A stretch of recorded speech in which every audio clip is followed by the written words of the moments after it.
Hello future doctors, welcome to our channel Ayurvedic future doctors. Last lecture में हमने आपको anatomy का भी पेपर करा दिया है, जो फर्स्ट पेपर था। आज हम कराने वाले हैं आपको बाई जो 21 बैच का है उसका सेकंड रचना शरीर का पेपर। ठीक है, तो होप कि आपके एग्जाम्स अच्छे चल रहे होंगे।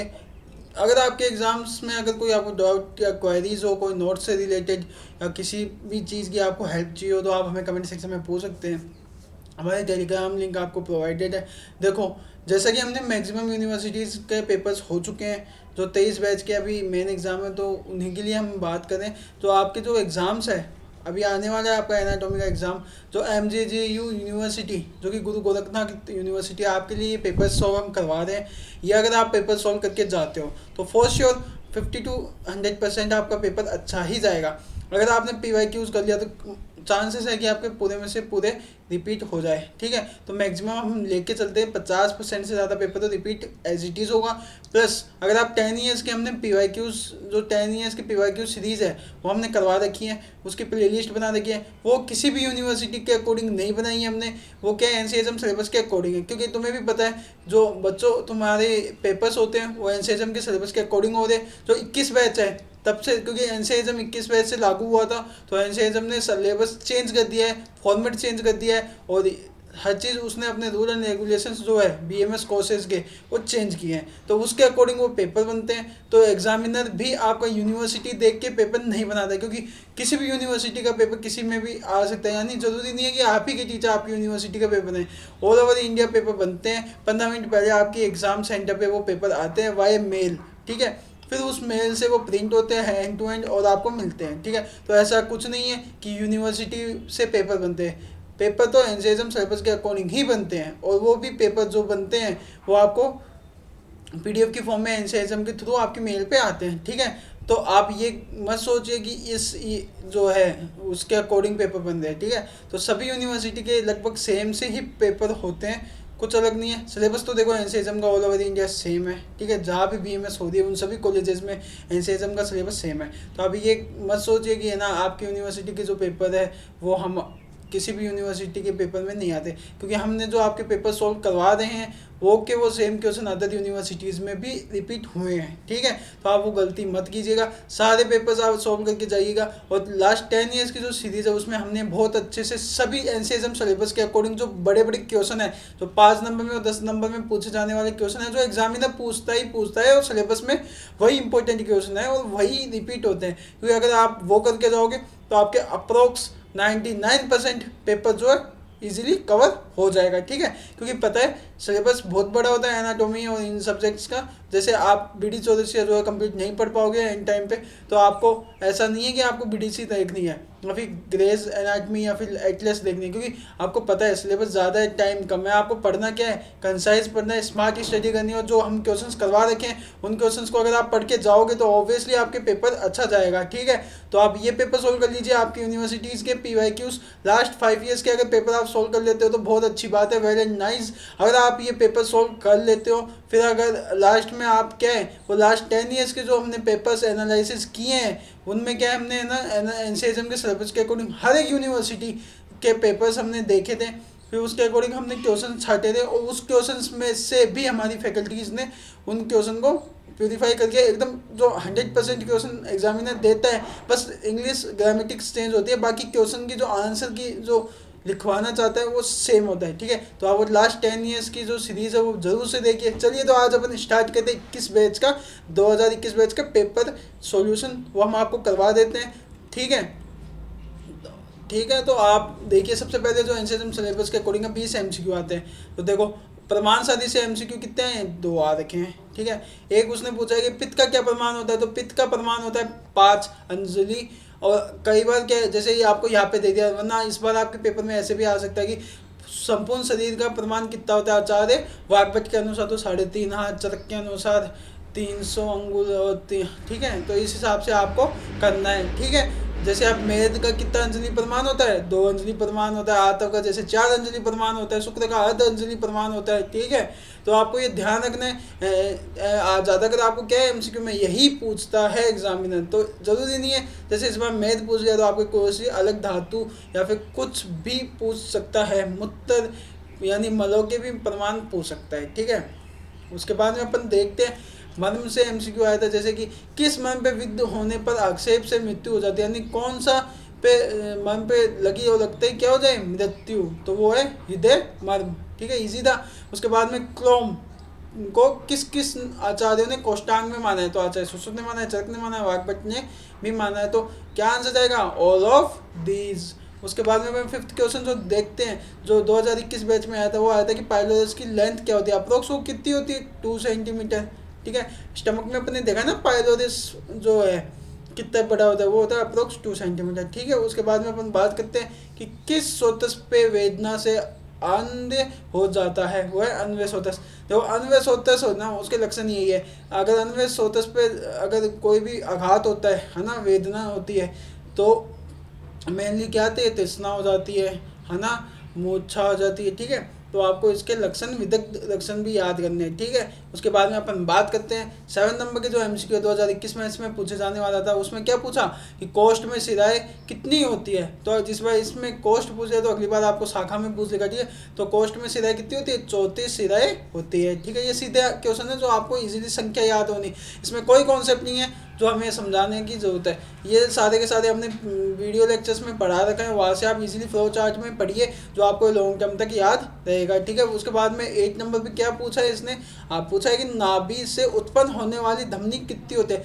कुल कितनी धमनियाँ नाभि से उत्पन्न होती है। देखो जो मूल है धमनियों का वो क्या बताया आचार्यों ने, नाभि, तो कुल 24 धमनी उत्पन्न होती है। ठीक है, उसके बाद में how many bronchial arteries are present in the left lung. ठीक है, राइज होती है, तो उसमें है 2, अगर राइट लंग आ गया इस बार आपके, तो उसमें क्या ऑप्शन जाएगा, बी, यानी एक आरटी होती है। ठीक है, ये कंपैरिजन है, ये इजीली डिफरेंशियल जो एमसीक्यू होते हैं ऑटोमेटिक आपको पता चल जाएगा, ये ऐसा एग्जामिनर पूछ सकता है, तो इंपॉर्टेंट एमसीक्यू है।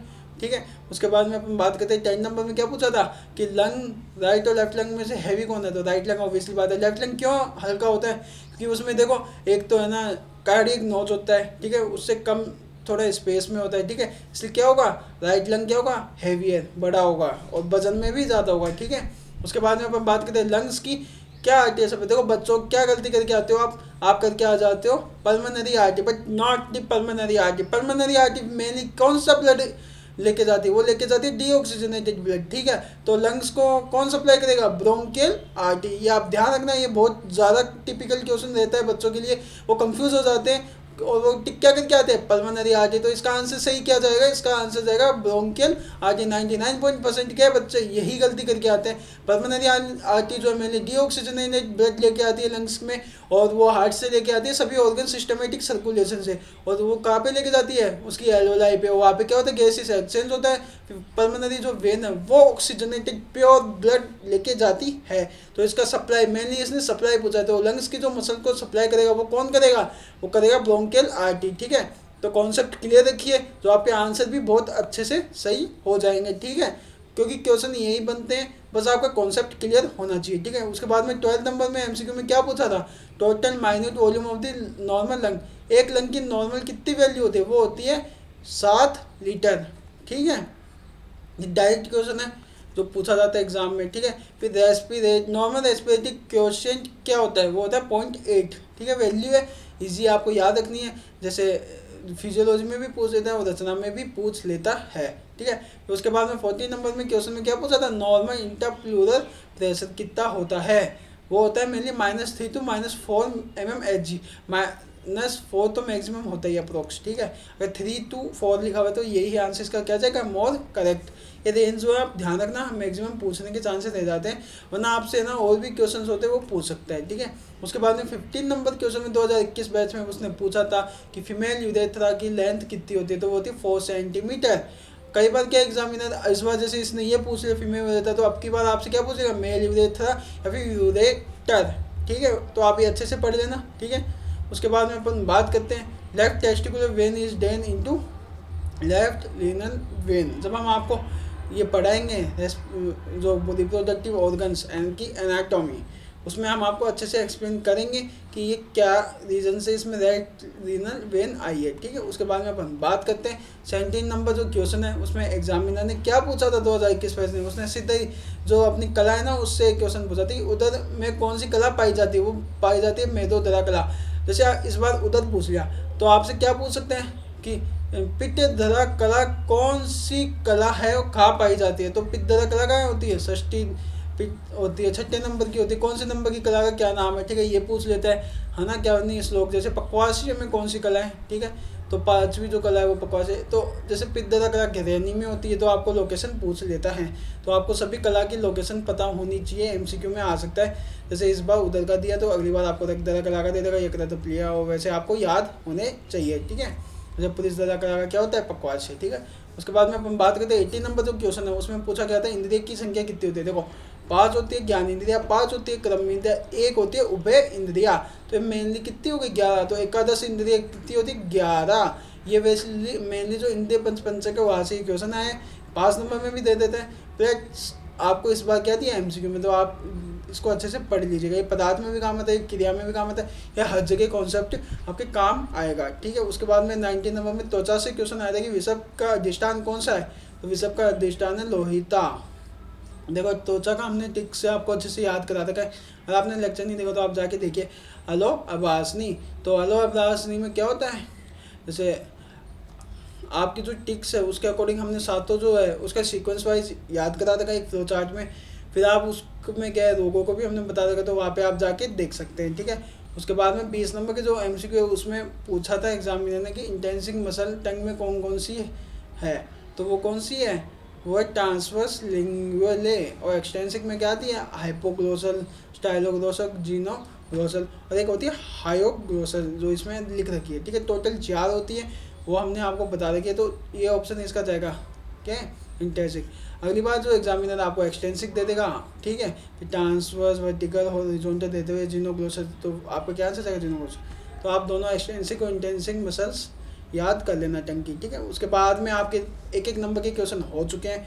अब अपन बात करेंगे 5 नंबर के क्वेश्चन जो एग्जामिनर पूछा था 2021 बैच में। मैंने 21 नंबर का क्वेश्चन क्या पूछा गया था, एग्जामिनर ने पूछा था कि कर्कट का मर्म क्या है, उसका वर्णन सविस्तार से कीजिए। तो वही आपको पहले बताना है कि कौन सा वर्ण है, रचनात्मक इसका कौन से में आया है, क्रियात्मक है ना, और सद्य प्राण है, कालांतर है, ये सब चीज़ें आपको बतानी, क्लासिफिकेशन करते हुए इसके इंपॉर्टेंस बताने, इस पर लगने पे कितने दिनों में मृत्यु होती है, ये सब चीज़ें आपको बतानी है, ठीक है। उसके बाद में 22 नंबर में क्या पूछा, अग्नि स्थान का महत्व लिखिए। अग्नि स्थान जैसे जठा अग्नि का मूल स्थान क्या है, आमाशय से पक्वा से पश्चिम मानाशय है ना, और जैसे धातु अग्नि होती है, ठीक है, पंच भौतिक अग्नि, भूता अग्नि होती है। तो इन सब अग्नियों को आपको अच्छे से स्थान, इनका जो धातुओं की कौन सी धातु पे कौन सा स्थान है, उनका कर्म यानी उसका महत्व क्या है, ठीक है, सबसे प्रधान अग्नि है, इसमें आपको ये चीज़ें बतानी है। उसके बाद में 23 नंबर में क्या पूछा इसने, शाखागत वैद्य शिराओं का वर्णन कीजिए। तो टोटल कुल जो शिराएँ होती है ना, वैद्य शिराएँ, वो होती है कुल 98। उन 98 में भी शाखागत होती है 16, और मध्य शारीर में होती है 32, और उर्ध्व चतुर्गत में होती है 50। तो ये आपको जो है आपको याद रखनी है काउंटिंग। इसमें क्या है कि इस बार आपसे शाखागत पूछा है, तो अगली बार क्या पूछेगा आपसे पूछेगा मध्य शारीर में कितनी होती है, ठीक है। तो आपको विस्तार से वर्णन करना है। उसके बाद में इन्होंने 24 नंबर में पूछा था कि धमनियों का महत्व लिखे। तो धमनियों को लिखते हुए आपको आर्टरीज का भी महत्व लिखना है कि ये ब्लड सप्लाई करती है। आर्टरीज क्या होती है, मैंने आर्टरीज को भी आपको एक्सप्लेन करना है, कितने आचार्यों ने कितनी धमनियाँ मानी है वो भी आपको करना है, ठीक है। उसके बाद में क्या क्वेश्चन पूछा 25 नंबर, प्लूरा। प्लूरा क्या होती है, देखो कवरिंग ऑफ लंग्स, ठीक है। फिर वो कितने पार्ट्स है, जैसे विषय पूरा, पेराइट पूरा, ठीक है। इसमें कितनी कैविटीज़ होती है, फ्लूइड होता है, इसकी clinical supply, nerve supply, blood supply, ये सब लिखते हुए, ठीक है, ये आपको लिखना है। उसके बाद में 26 नंबर में क्या पूछा, डिसेंट ऑफ टेस्टिस। डिसेंट का मतलब है निकलना, बिफोर यूटेराइन लाइफ। तो टेस्टिस जो होती है आपको पता ही हो, वो क्या होती है, स्कोटम के अंदर नहीं होती, बॉडी के अंदर होती है। फिर जैसे बच्चा पैदा होता है तो वो क्या है, स्कोटम से नीचे डिसेंट कर जाती है। तो आपको ये प्रोसेस बतानी है, उसका इम्पोर्टेंस। क्योंकि देखो स्पर्मेटोजेनेसिस होने के लिए बॉडी के टेम्परेचर से 1.5 से 2 डिग्री सेल्सियस कम करना है। तो आपको टेस्टिस को डिसेंड करना पड़ेगा, स्कोटम यानी बॉडी से बाहर निकालना पड़ेगा, जिसके टेस्टिस का जो टेम्परेचर है वो कम हो जाए, ठीक है। तो आपको इंपॉर्टेंस हमने लेक्चर में बता दें कि अगर आपको नहीं समझ में आता वॉच कर सकते हो वो लेक्चर को, आपको हम लिंक प्रोवाइड कर देंगे, ठीक है। उसके बाद में हम बात करते हैं 27 नंबर जो लेक्चर है, उसमें पूछा है टिम्पैनिक कैविटी। जो टिम्पैनिक कैविटी है काशी क्वेश्चन है, सेंसरी सिस्टम, सेंसरी जो एनाटमी है वहाँ से है। मैंने इसको ईयर, जो मिडल ईयर है वो बताना है आपको। इसमें जो है जो बोन्स है, मिलियसिंगल स्टेप्स, उसके अकॉर्डिंग आपको एक्सप्लेन करना है, ठीक है। उसके बाद में अपन बात करते हैं 28 नंबर इस जो क्वेश्चन है वो मेनली क्रियाशाली से भी पूछा जाता है और रचना में भी आ जाता है कि छाया और प्रभा क्या होती है। इसके भेद बता देंगे वो अन्य आचार्यों के अनुसार वो आपको बताने हैं। फिर अब हम बात करते हैं 10-10 नंबर के जो क्वेश्चन है 2021 बैच में वो क्या आए थे। तो इजी क्वेश्चन है 2021 बैच में क्या है, उन्होंने 29 नंबर में एक मैम से क्वेश्चन पूछा था कि मन का वर्गीकरण लिखते हुए सत्य प्राण का वर्णन कीजिए। तो आपको इसमें क्लासिफिकेशन अच्छे से याद करना है।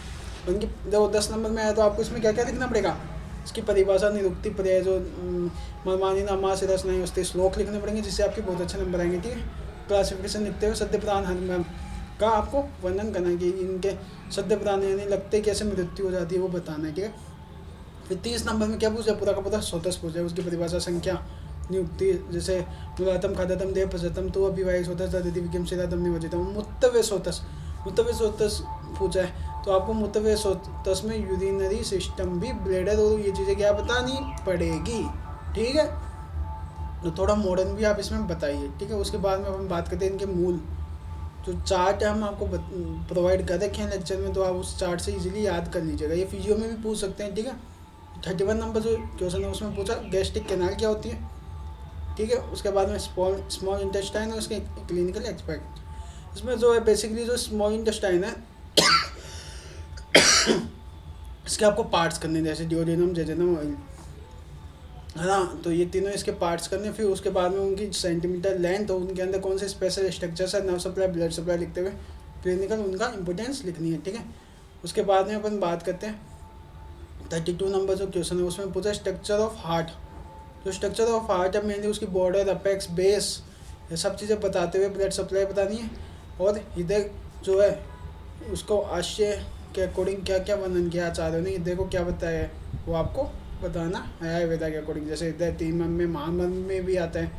हृदय जो है, हृदय के अंदर आत्मा, मन भी होती है। ठीक है, तो आप सबको इसको अच्छे से आयुर्वेद के अकॉर्डिंग भी एक्सप्लेन करना है। ठीक है, तो अपन मिलते हैं अगले लेक्चर में। अगर आपको लेक्चर अच्छा लगा तो do like, share, subscribe to our channel.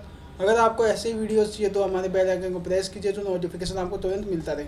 और अपने दोस्तों के साथ इस वीडियो को शेयर कीजिए जिससे आपके दोस्तों को क्या है इसका फ़ायदा हो। ठीक है, तो मिलते हैं अगले लेक्चर में। Thank you so much for watching our channel.